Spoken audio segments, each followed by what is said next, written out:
Lebanese business leaders declare they can't pay taxes anymore. After almost 2 months of mass protests over official corruption and incompetence, the private sector is in deep crisis. The Lebanese economy is beginning to go into free fall. In the last 2 months, the currency, the lira, has lost a third of its value.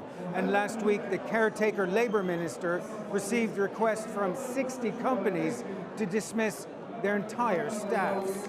Supporters of the tax strike say they can't do business as usual. My biggest problem and my biggest fear nowadays is not to be able to pay salaries to my staff. My number one problem are the ministers, the government that is not doing their job, so they should leave. Uncertainty is killing this country. We don't know what's next. Michelle Saliba's family runs a chain of sporting goods stores.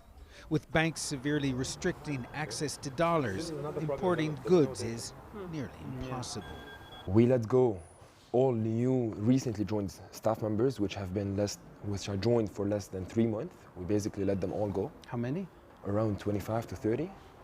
On top of that, we had to decrease 25% salaries to everyone in the company, from our CEO until down the hierarchy. It's not so much a crunch as a crash. If we continue to ignore the problem and stay in denial, that means that we're going to run out of basic stuff.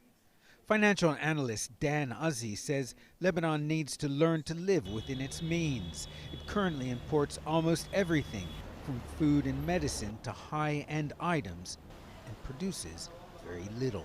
One of the things I suggested is big tariffs on things like V8, V6 cars. I mean, if you go to Paris, you don't see Range Rovers like you see in Lebanon. You don't see it in London as many as here. So if we cut down on V6, V8 cars by making them very expensive, we have 350,000 domestic helpers in our houses.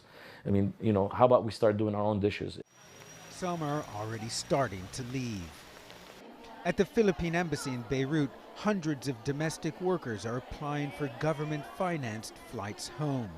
Employers are now only paying in devalued lira, which these workers can't wire home to their families without taking a major loss. I'm getting now like 1/4 of what I used to get before due to bank problems. Lebanon's winter of discontent is going to be a stormy one.